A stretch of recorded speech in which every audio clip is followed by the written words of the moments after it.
So this is a Scalpel 29er ultra lightweight bike. This is the one where the back wheel was bent. And I put on a 26-inch wheel off my Yeti with a monster 2.4 rubber queen tyre. This massive tyre doubles the weight of the bike. The wheel and tyre is almost 2 kilos, but 1.5 kilos or something, maybe more than that. Anyway, I'm going to ride it and see what it feels like. I've tried it with 27.5 on the back, and it feels just the same but heavier. Never tried it with a 26, but of course with that tyre, it's basically a 27.5, isn't it? It's interesting that you can put, as long as it's the same speed, you can put any wheel on the back of a bike you want as long as it fits in the gap. So there's a 29, and I'm about to put on a new 29 here, but I thought I'd try it with a 26, which just fitted really amazingly well.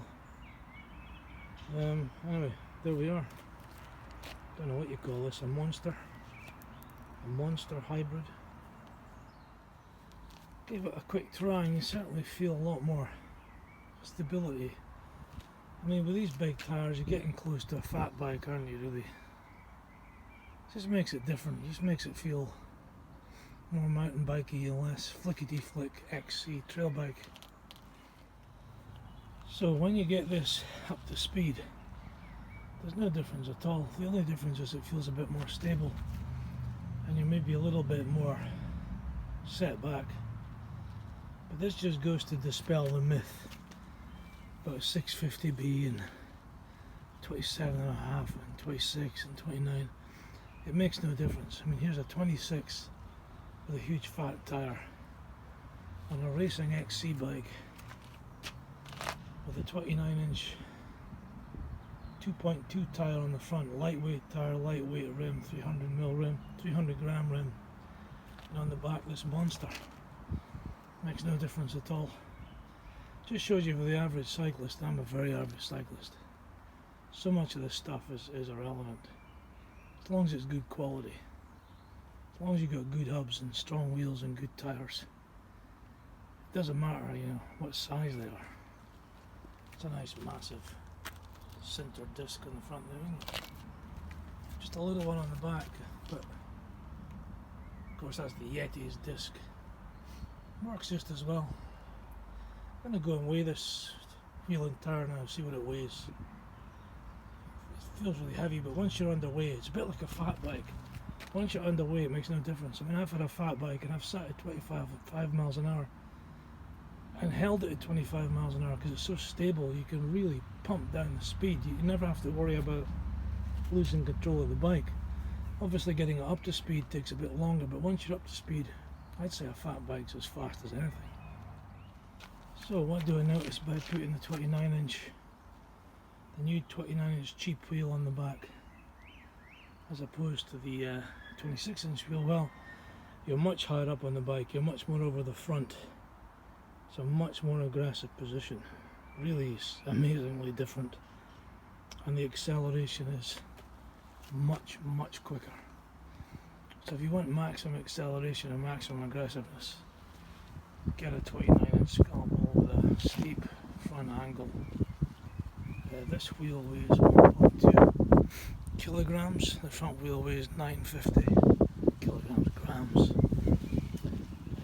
1.2 kilos, 1200 grams. That one's 950, so just a much, much faster bike. But it's a lot of fun with the big tyre and the small wheel on the back. It's much more playful, but this is much faster.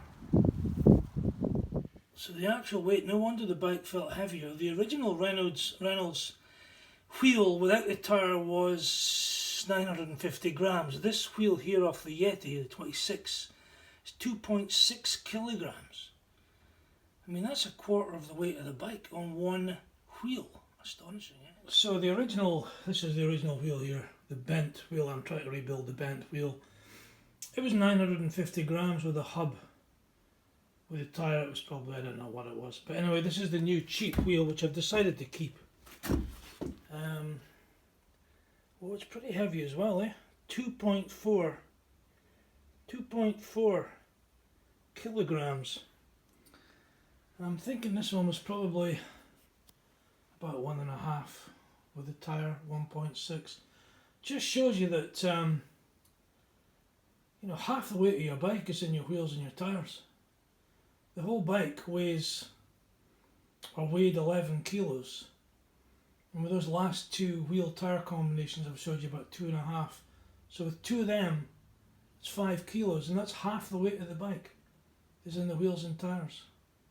And these are lightweight. These are really lightweight tyres. These are Schwab Racing Ralph 29, about the lightest tyre you can get. I've also got a road tube inside here, so it's a really lightweight tube. So everything's really lightweight, and yet we're still looking at 2.4 kilos. Incredible.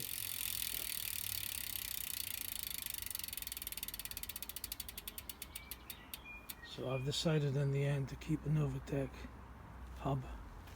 I mean, it's not great, but you know, for the price it'll do. I'm spending way too much money on bikes.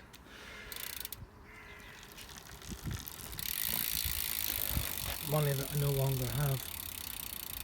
So although it still stops almost immediately, it'll do fine, you know, until I can afford to buy a really good wheel or sell this bike, because this bike's for sale. I hardly ever use it. It's for a much lighter rider.